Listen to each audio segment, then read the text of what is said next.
Hey, I'm Noel McGuire. And I'm from Philly. And today we're going to be talking about electron structure 101, including stuff like orbital diagrams, stuff like electron configuration.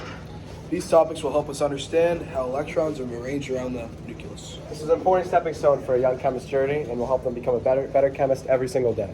Some key vocabulary you can see up here. So our first term that's super important for understanding, this will just, we'll get more into it later, but this is just brief understanding. So electron configuration, this is what our whole lesson is going to be based around today. So that is a shorthand expression of the way to show where electrons around the nucleus are. So this is only an estimate. It's only about 90% accurate because we have no way of fully knowing exactly where it'll be. So an example of how you write an electron configuration, just like the numbers, we'll get to it later, is just 1s2, 2s2. And next what we have is orbitals. So for this, like an orbital is a region around the nucleus where electrons are almost likely found, and over here we also have sublevels which connect back to electron configuration. And this is just like the divisions of energy levels labeled like S, P, D, and F. Yes. So these are very important. This is exactly what everything of our electron configuration, this is what it's all based around. So when you see these letters, they represent these different levels, almost like a steps. Now we're going to go into more depth about electron structure and its relation to each term. Let's start off first with electron sublevels. I know we talked about it a little bit briefly and said we're going to go into it. So let's explain how it works. So electron sublevels are like stairs. When you look at it, you only can be on a step. Like I can't be like right here. I can't be like halfway between a step. You know what I mean? You got to be like right here on the step. Now this is the exact same for sublevels. Let me grab a quick different marker real quick right here. Let's look. So let's say this is 1s1. This is my first step. I can't be in between. Well, can't be in between 1s1. Or sorry, let's make it easy. Let's just say 1s2 and 2s1. I can't be in between that. It's just not how the structures work, because it's not how the electrons work. It's as simple as this. So if I was right here on the step, I'd be on 2s1. Let's say this is 2s2. I won't be in between here because that's not how the shells are set up. It's not possible. It's not how it works. Now, but this also transitions to exactly how we draw our orbital diagrams. So the way we draw our orbital diagrams, I'll show you in a second. So we have different levels. So it starts off with 1s1. We're going to draw a box right here. Now, the boxes represent a shell. So 1s only has room for 2 electrons in its shell. So that's how we're going to start. Now, the way the electrons spin is it makes it so that you only can have, you have to draw like this. So every single time you draw it, you're going to draw up and 1. So that is 1 electron right there. Now, the next, now I have 2. Now you see the pattern here. So let's draw a box.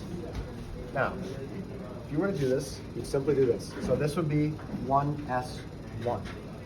Now, what do we think 1s2 would be? Right, we put a second one in here. Now, some electron structures have different amounts of electrons they can hold in their shell. So, now we're going to move to 2sd. We'll switch out the colors a little bit. Not 2s, 2sp. Now, for P, there is 3 boxes. So that means it can hold 6 electrons.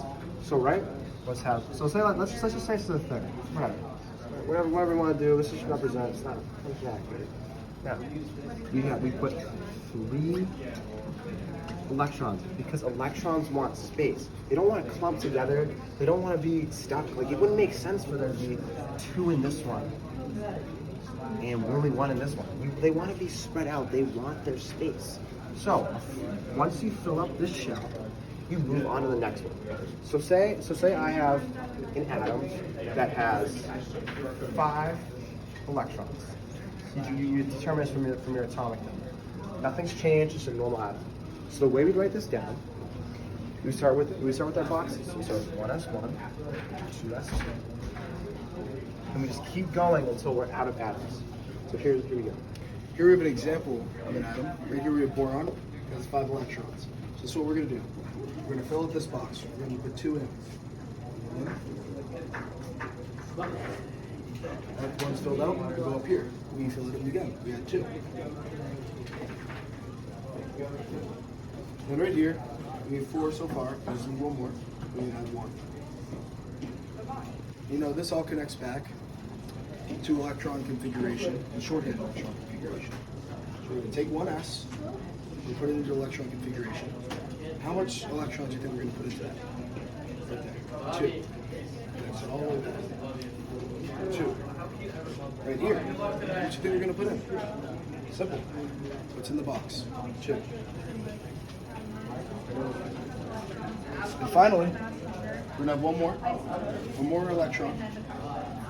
What's in there? 1. 2p. Simple as that. And that's how you connect orbital diagrams to electron configuration. All right, go. Before we get to our practice problem, which I know you guys are all over the moon for, we are just going to quickly do a better explanation of explaining sublevels. So there is 4 sublevels you need to know: S, P, D, and F. And they all have the same basis, except they just have a slightly different. So, the S level. Let's just talk about this first. The most basic level, the most common. You'll see it every single time. So, the S level has can hold 2 electrons. So because it has 1 shell. 2. That's it. So right. So the max amount of electrons it can hold is 2. Think about it like this. If I only have 1 box, I can only have 2. What's 1 times 2? 2. Now, let's move on to P. How many boxes do you think P has? You would think 2, right? No, it's not how it works. P has 3 boxes. So, what do you think the max it can hold? So, I mean, this one can hold 2, this one can hold 2, and this one can hold 2.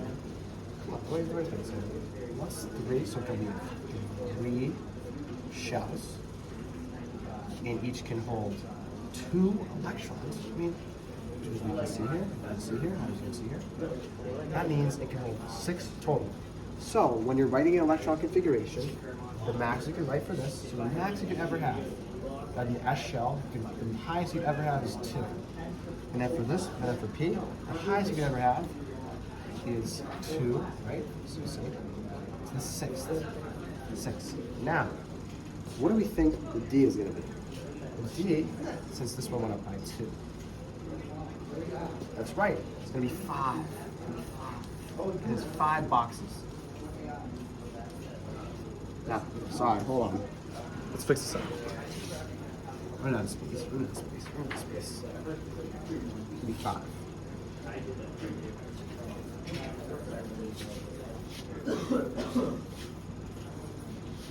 Now, each one can hold 2. D. Oh, shoot.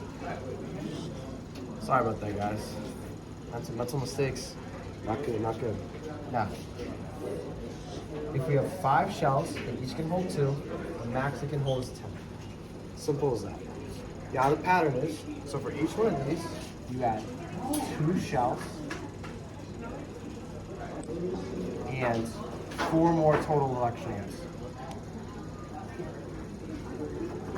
So, following this exact same pattern, since this one is 5, simply this one, so the F1 has 7.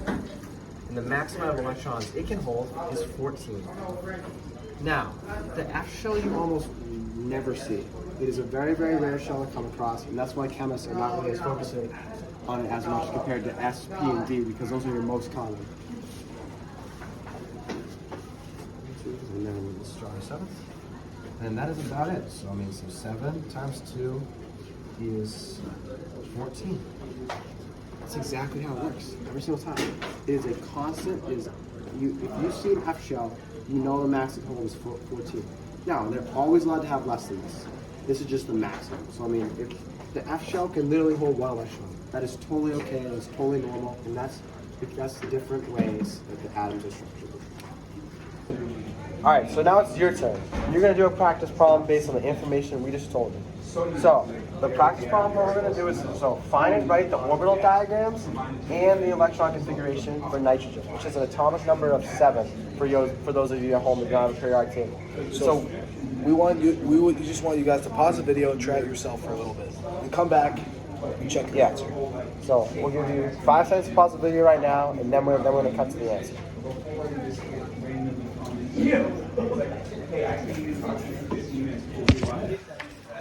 Alright, now I'm going to show you part 1 of the answer. So first we have to show you the orbital diagram, because in our opinion we think it's easier to find the orbital diagram before you write the electron configuration. As time goes on, it actually might become easier to do the electron configuration first before you draw it out. That's just our humble opinion. Now, first we always have to start with 1s, because as we know, as we talked about earlier, the staircase, you can never be in between. It always is a constant, always is 1s. 2s, and 3p. Now, sorry, 2p. Oh, time marches on, man. All right, so now we're gonna do 2s, and then we're gonna do 2p. So now we know nitron has 7 electrons. So we have 7 electrons to work with for this problem. So first 4, you know how to spread out. Very simply, very easily. Now, for 2p, we need to make sure that we spread out the electrons, because the way you write it in is like this. So we have 3 left, so now we only have 2 left. Now we only have 1 left. This last one goes in. Like I said earlier, electrons need space, so this is the correct way to write it. You would never naturally see the electrons all bunched up together. It's just not how they form, and it's just not how the principle works. You need to make sure that all 3 are spread out. And now we can use this information to help us more easily write the electron configuration. All right, now we're going to get an electron configuration. As earlier as I explained, it's pretty simple. Just plug it in, right? So if we go back to the orbital diagram, we can see for 2p, there's 3 separate electrons spaced out. So that's going to be 3 electrons.